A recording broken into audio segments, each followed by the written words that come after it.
Hey there, you are watching RVA BizLaw Episode 2, our continued discussion of Virginia limited liability companies. I am Eric Perkins, a small business franchising nonprofit attorney, founding owner of Perkins Law, located in the heart of Henrico County, Virginia.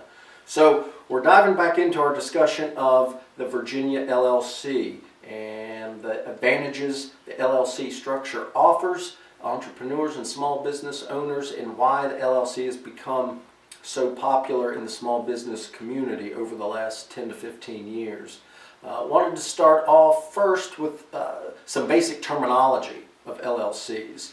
The terminology is a little different for LLCs than it is for other business entities. It's also different in Virginia than you will find in other states. Again, LLCs are creatures of state law.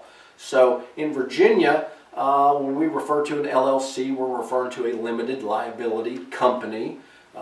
Don't refer to it as a limited liability corporation. That's a quick sign you're not too familiar with what you're talking about. It's a limited liability company. The owner of an LLC is referred to as a member, someone who has been delegated special authority to take action, make decisions, run day-to-day operations, sign contracts on behalf of an LLC is often referred to as a manager or managing member. And the ownership interest in an LLC is referred to as a membership interest. And the membership interest includes a bundle of rights, including both economic rights, voting rights, management rights, the right to access books and records of the company, and in some situations those rights can be separated. So you might transfer the economic part of a membership interest, but the rest of the ownership rights stay with you. So it's helpful to understand the terminology and what those terms mean. The basic formation organizational documents of an LLC can really be boiled down to two things. First, you have articles of organization, which is the document that gets filed with the State Corporation Commission to form the LLC. Typically a very short document that includes the minimum information required by statute, a name for the LLC, principal office, and a designation of a registered agent, which is essentially an official point of contact for the LLC. Articles of organization are publicly available, so if there's an LLC in Virginia and you want to see a copy of their articles, you can go to the State Corporation Commission and order a copy. The second governing document for an LLC is referred to as an operating agreement.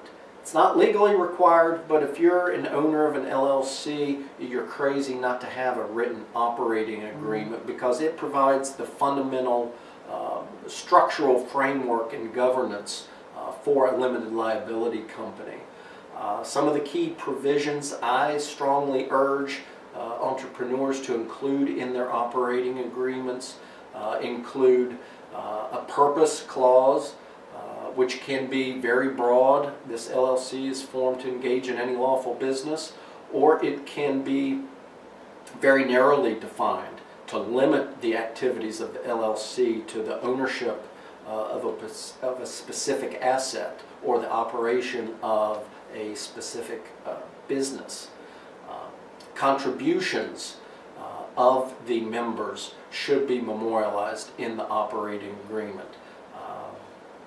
Members might contribute cash for their membership interest. They might contribute services or other property. For a variety of reasons, it's a good idea to spell that out in writing in your operating agreement. Management and control of the company is an important subject to address in your operating agreement. Who has voting rights, and on what decisions do they have voting rights? Who will be delegated authority to make the day-to-day decisions that are needed to keep the business going? Who will be authorized to sign contracts? Who has the ability to call meetings or to say when an employee is to be terminated? those are the kinds of issues, again, that you typically see spelled out in the management and voting sections of the operating agreement. Compensation, another important issue. If one member is actively involved in the business and is expecting to be paid on a regular basis, that is typically going to be spelled out in the operating agreement or perhaps a side agreement among the owners. Distributions and allocations should also be memorialized in the operating agreement. How profits are going to be shared among the owners and the circumstances under which payments are going to be made to the owners.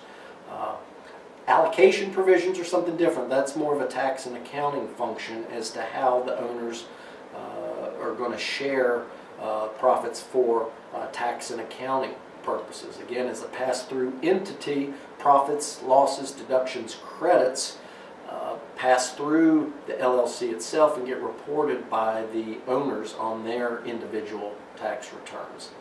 So those provisions are important to address. Transferability issues. You go into business with another person or a group of partners for a reason. You don't want to show up to work one day to find out that he or she is sold out behind your back and you're in business with a total stranger. So there are typically transfer restrictions, rights of first refusal, optional or mandatory buyout options under a variety of circumstances ranging from death to disability to divorce to just general disagreements among the owners. Those should all be thought through and spelled out in writing. And then dispute resolution. The unfortunate reality is the average business relationship has a lifespan of 4 to 5 years. So it's important to build into your operating agreement an efficient and objective mechanism for resolving disputes that will hopefully keep you out of court and provide, again, a cost-effective mechanism for resolving problems that inevitably will arise. And that's all I wanted to cover for today. If you have a question about a Virginia LLC or need help setting one up or winding one down, please reach out to us. We're easy to find online, rvabizlaw.com, ericperkinslaw.com, and we will see you next time.